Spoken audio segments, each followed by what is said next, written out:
175. That is the number of people killed in a single missile strike on the first day of a war that the United States government has not yet fully explained. 175 people in the Shajarah Tayyebeh elementary school for girls in the city of Minab, in southeastern Iran. Most of them were children between the ages of 7 and 12. They were in class. It was a Saturday morning, the first day of the school week in Iran, and they were sitting in their classrooms in a building that had once been part of a military complex but had been converted into a school years earlier. The United Nations called for an urgent investigation into what it described as a horrific and deeply disturbing attack. The New York Times reported that a preliminary military investigation indicated the strike was carried out by the United States using outdated targeting data. A video that later emerged showed a United States Tomahawk missile hitting a building adjacent to the school. When asked about it publicly, President Trump initially said the attack was done by Iran. It was not. A preliminary U.S. military investigation said otherwise. 43 U.S. senators signed a letter pressing the Department of Defense for answers. That school was not an isolated accident. It was the first day of a war that began without the reasons the government claims motivated it. And when you line up what the administration said publicly against what the official documents, the intelligence assessments, and the administration's own internal statements actually showed, the gap between those two things is the story that no single headline has told in full. The official record does not support the official explanation, and that gap between what was said and what was known is what this video is going to document piece by piece using the government's own sources. 175 school children and teachers dead on day one. More than 1,200 civilian deaths confirmed in Iran as of March 10th. According to the human rights activists' news agency, more than 12,000 civilians wounded. At least 7 American service members killed. More than 348 American military personnel wounded as of March 31st, according to United States Central Command. 11,000 targets struck in the first 30 days. The Strait of Hormuz blockaded by Iran, threatening global energy supply chains that affect every country on Earth. And a president who, at 2:30 in the morning Eastern Time on the day the war began, announced it in an 8-minute video posted to Truth Social with no press conference. No congressional briefing beyond a notification to the Gang of 8 shortly before the bombs fell, and no address to the American people in the traditional sense that every previous wartime president had considered an obligation. Stop and let that sequence of decisions sit for a moment, because this is not how wars are supposed to begin in a constitutional democracy. And the gap between how this war was started and how the administration has explained why it was started is the story that nobody has fully assembled in one place until now. Before we go anywhere near the administration's arguments, before we examine what the official record shows about the stated justifications for Operation Epic Fury, we need to acknowledge something that the scale of geopolitical analysis tends to erase. There are people in this story who are not statistics, and they deserve to be recognized before any argument about strategy or legacy or nuclear programs is made. The children of Minab were real. They had names. They had families who sent them to school on a Saturday morning in February and never saw them come home. The Iranian civilians who have been killed or wounded in a war that Iranian officials say their country did not initiate are real people with real lives inside a country whose population has spent decades suffering under a government many of them actively oppose and have repeatedly risked their lives to resist. Iranian protesters died in the streets in January of 2026 when security forces killed thousands of people during a crackdown on the largest uprising since the 1979 Islamic Revolution. Those people were real. The election workers and diplomats and ordinary citizens in Dubai and Bahrain and Kuwait who found themselves under Iranian retaliatory fire because their countries host American military bases are real. And any honest examination of this war has to begin by recognizing that the people paying the highest price for decisions made in Washington and Jerusalem did not choose to be there and were not consulted before those decisions were made. If you want to follow stories like this with the depth that the daily news cycle never gives them, click the subscribe button right now and turn on notifications. This channel examines what the official record actually shows, not what any government wants you to believe. New analysis every single week. And leave a comment before we go further.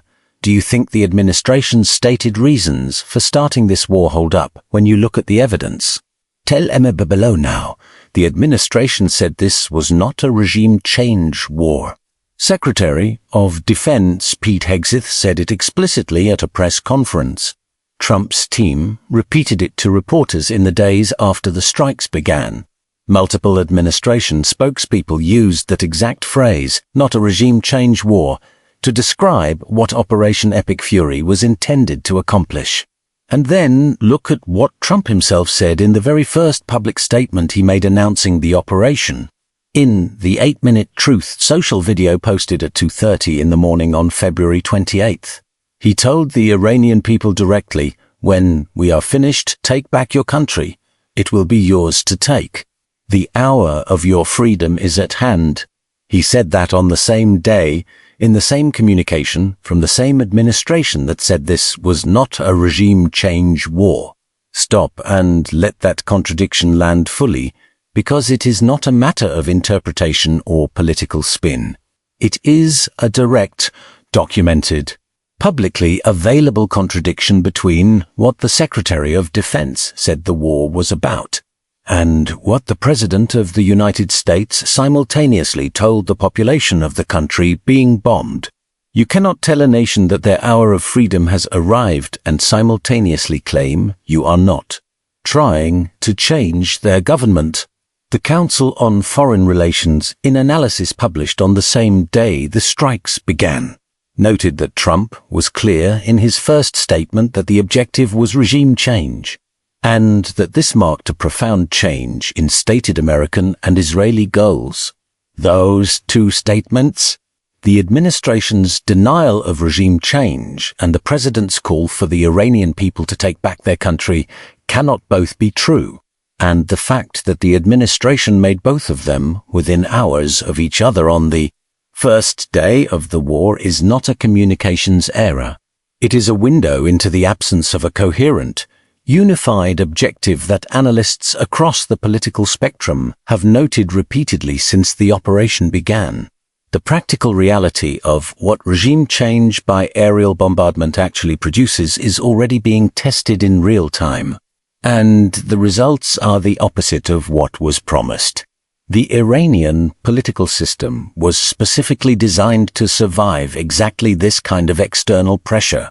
The founders of the Islamic Republic, having watched the United States support the Shah and having experienced firsthand how foreign powers attempt to manage Iranian politics, built redundancy and continuity into the constitutional structure of the state precisely because they anticipated that external enemies would try to decapitate its leadership. The Islamic Revolutionary Guard Corps has survived the killing of Supreme Leader Ali Khamenei, the assassination of multiple senior military commanders, and more than 11,000 strikes in the first 30 days of the war. The protests that erupted in Iran in January of 2026, which were brutally suppressed with thousands of civilians killed by security forces, demonstrated that the regime was willing and able to use overwhelming violence against its own population, without external military pressure.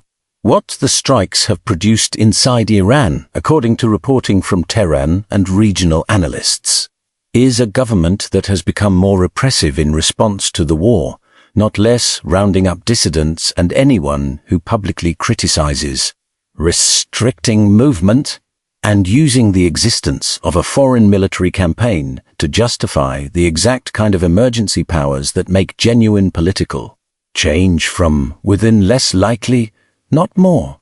Every historical parallel that analysts point to, Iraq, Libya, Afghanistan, shows the same pattern. An air campaign that removes a leader without a plan. For what follows does not produce the freedom that was promised from the podium. It produces a power vacuum that the most organized, most armed, and most ruthless forces remaining are best positioned to fill.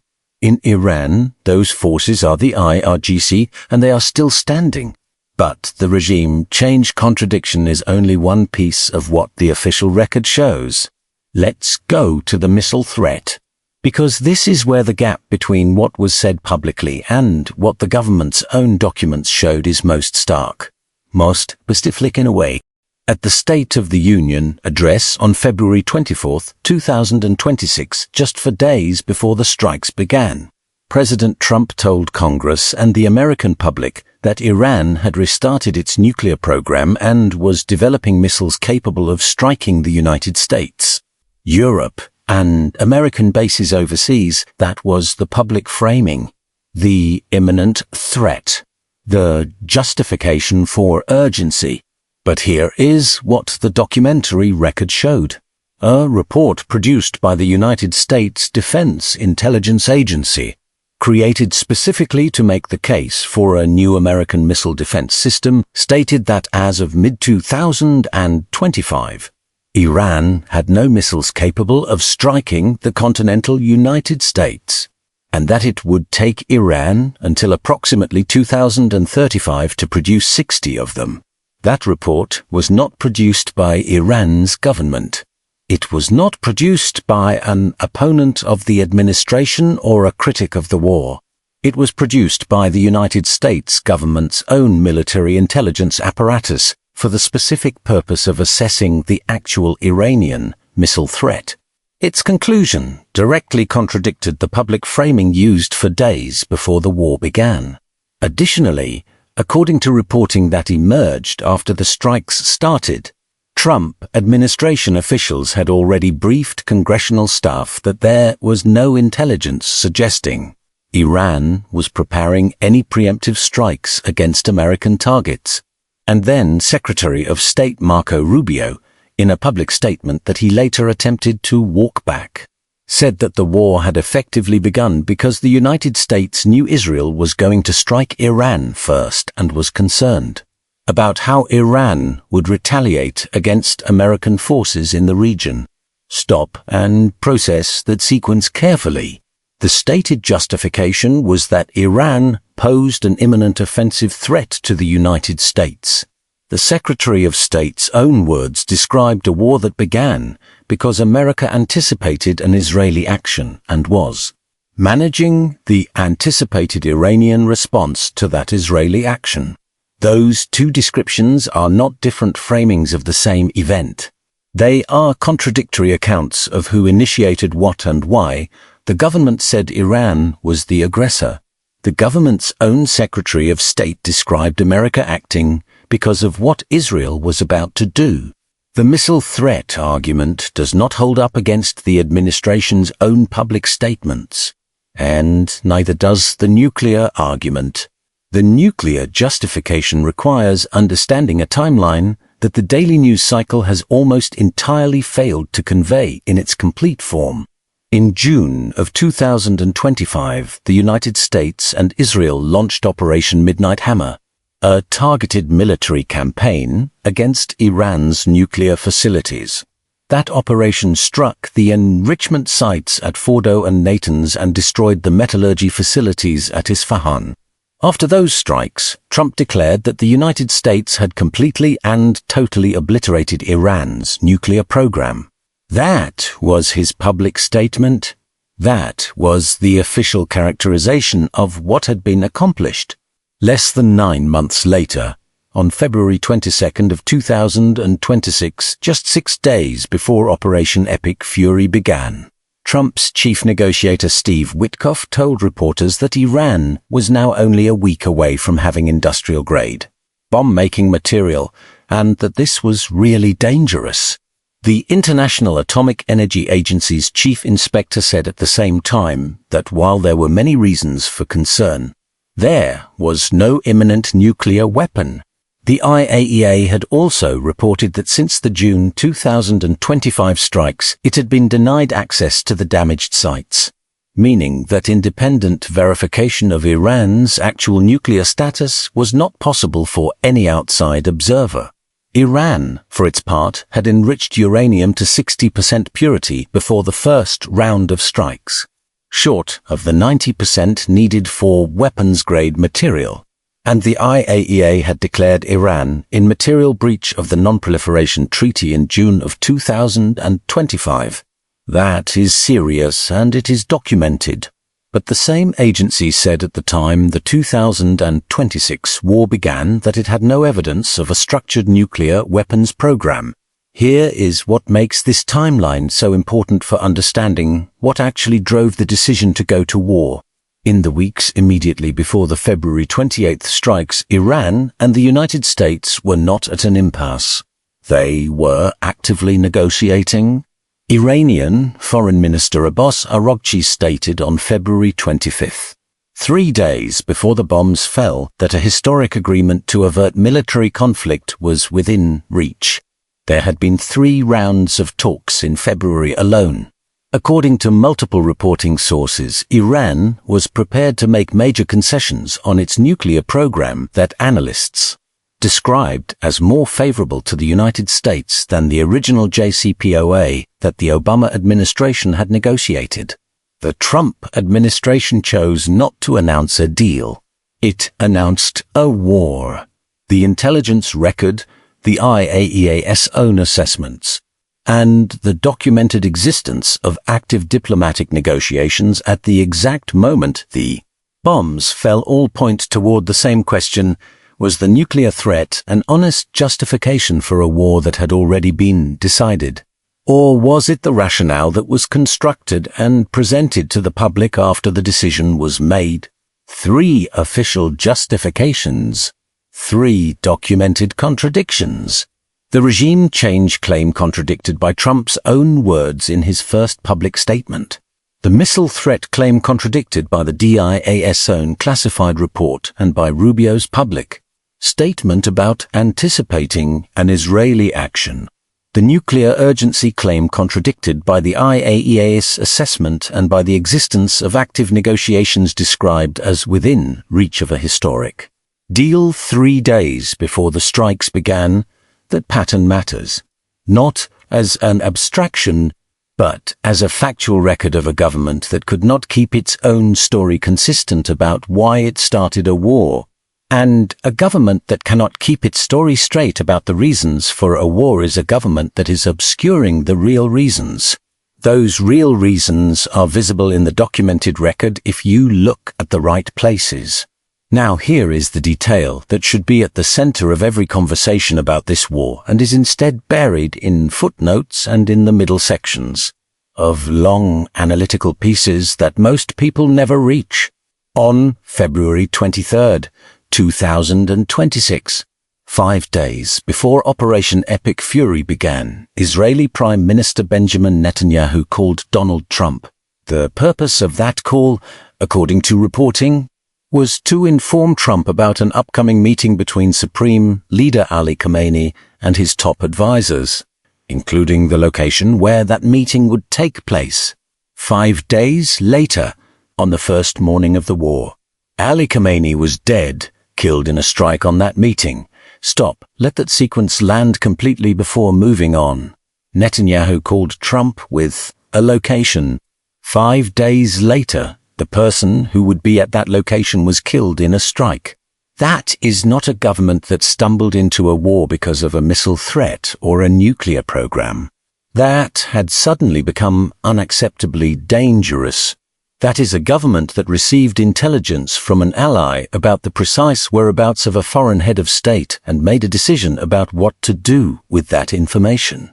The decision to use that intelligence to convert a phone call about a scheduled meeting into a military operation that killed the person attending that meeting. was made by the President of the United States. It was made by all documented accounts without congressional authorization, without informing the American public, without a declaration of war, and without consulting the international allies whose bases and personnel would immediately become targets for Iranian retaliation once the strike was executed. That phone call is the bridge between the official reasons and the real ones, because what it reveals is not a president responding to an imminent threat. It is a president who was handed an opportunity by an ally and chose to take it. The question of why he chose to take it is answered by the behavioral record of his presidency, by his personal history with Iran, and by the political circumstances he was navigating at the moment the call came in. Consider the behavioral record first. Trump campaigned in 2024 on stopping wars in the Middle East. He said repeatedly that he would not drag the United States into foreign conflicts. He specifically cited Iran as a country he would handle through diplomacy and strength, not military action. But since returning to office, he has authorized more individual air strikes than President Biden authorized during his entire 4-year term. He has attacked 7 nations in 12 months. The pattern of what he says publicly and how he acts when given the opportunity to act is consistent and documented. Across multiple decisions, what he says in public is not necessarily how he behaves when the cameras are off and the option to act presents itself. The Soleimani killing in January of 2020 is the most instructive precedent.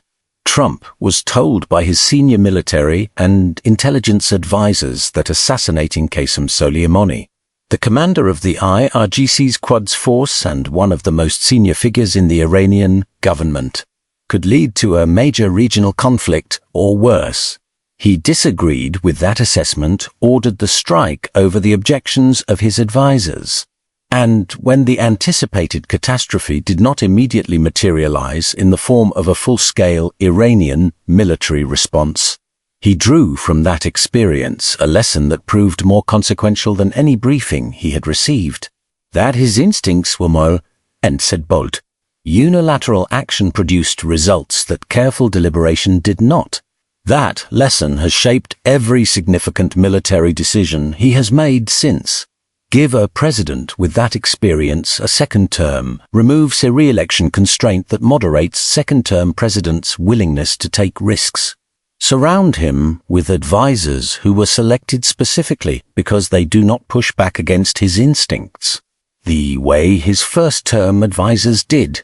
And you have created the conditions for exactly the kind of decision that was made on February 28th. The personal dimension of this war is also not speculative. It is documented in Trump's own words. In an interview with ABC News following the strikes, Trump described the elimination of Khomeini as personal. Exact words on the record were, "I got him before he got me. They tried twice. Well, I got him first." He was referring to the 2 documented Iranian plots to assassinate him, including the case of a Pakistani man convicted in a New York court in early 2026 of planning to work with the Iranian government to murder Trump. When a president describes the killing of a foreign head of state using the phrase, "I got him before he got me," he is not describing a strategic foreign policy decision. He is describing a personal score being settled using the most powerful military apparatus in human history. The implications of that framing for how the decision was made and what it was actually about are significant. And then there is the legacy calculation, which is the most political of the real reasons and the one that the official explanations are most clearly designed to obscure. Trump entered his second term with approval ratings in some polls below 40%. His domestic agenda on tariffs had produced real economic anxiety across the country, including among his own supporters. His handling of the Epstein files, which his base had been promised and then received in a form that generated significant backlash from his own MAGA coalition, had become an unexpected political liability. Midterm elections were less than a year away, and a president with a 60% disapproval rating facing midterms is a president whose domestic legislative agenda is about to be constrained regardless of what he does. Foreign policy, particularly military action that produces dramatic and historically significant results, is one of the few arenas where a second-term president can act without congressional approval and shape how he is remembered regardless of what happens domestically.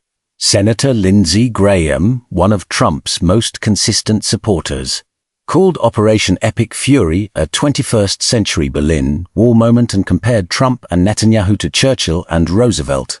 That is the historical framing a president who is worried about his legacy wants attached to his name.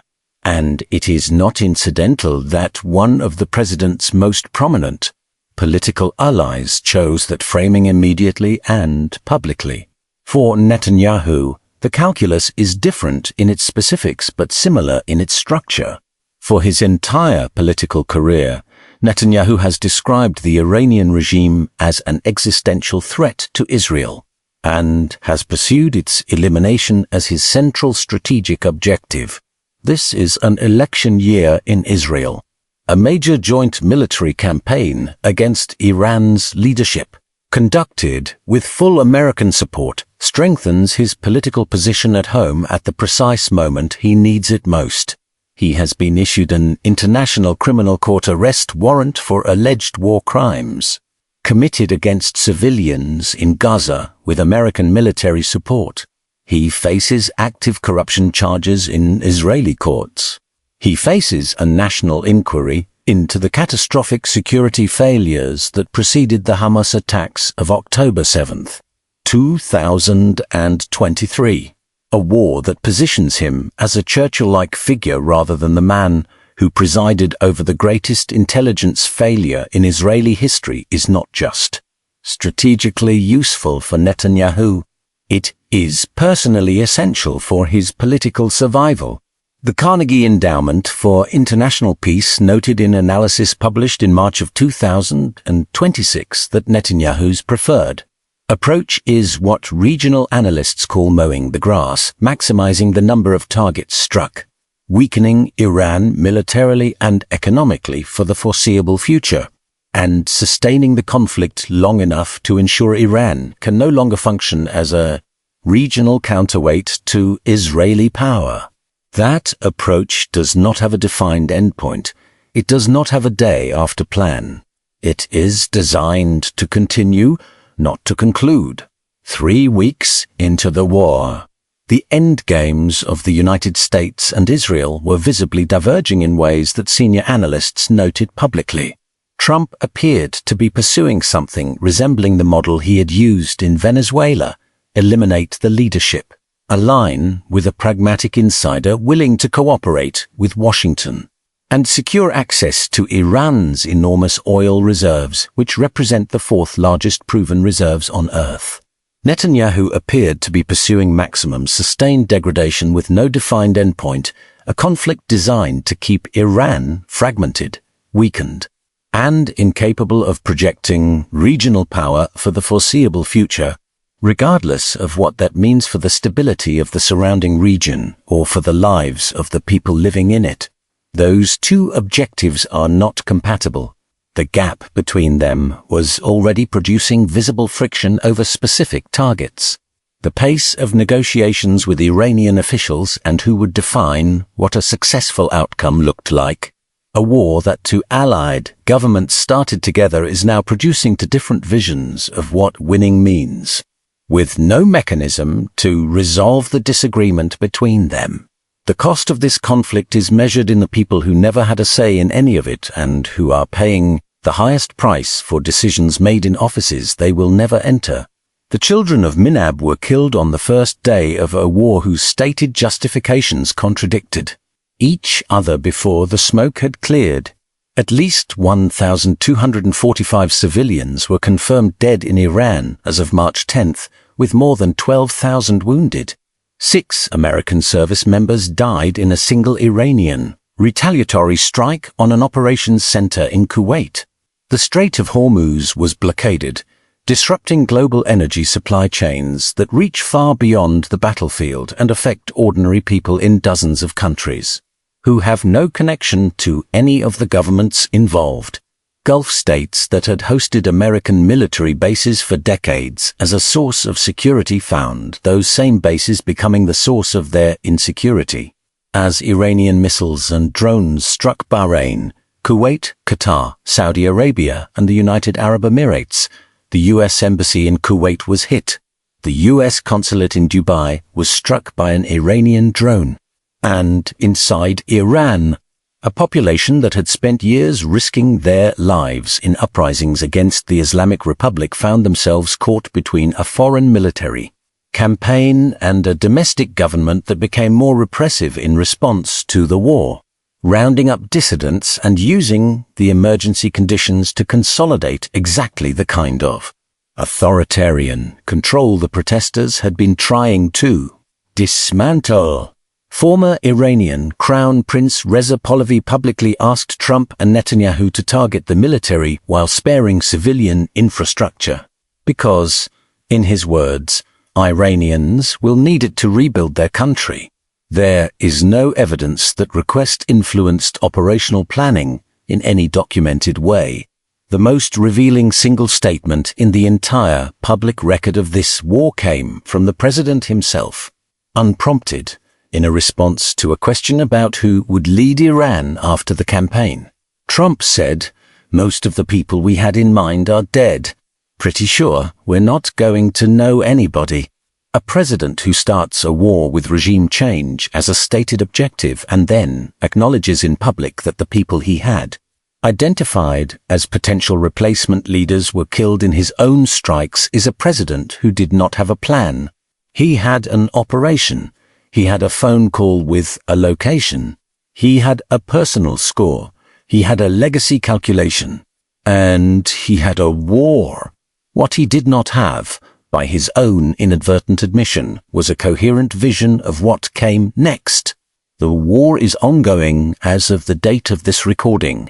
Iran has fired more than 400 ballistic missiles toward Israel since the beginning of the conflict, with Israel's multi-layered air defense system intercepting approximately 92% of them.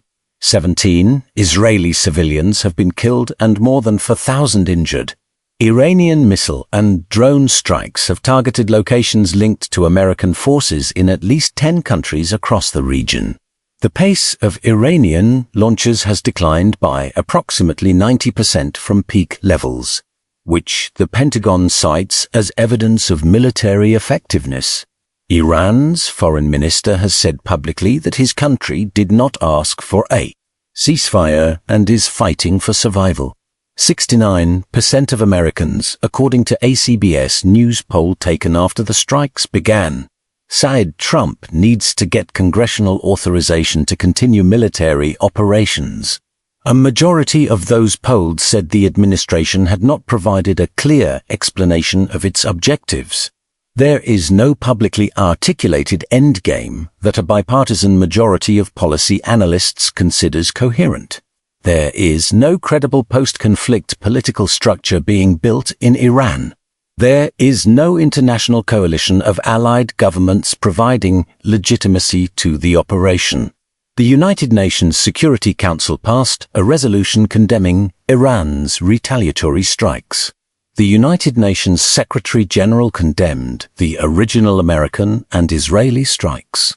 The legal framework for the entire operation is being challenged by international law experts who describe it as conducted without congressional approval, without UN support, without an international coalition, and without an imminent threat that the government's own intelligence documents supported.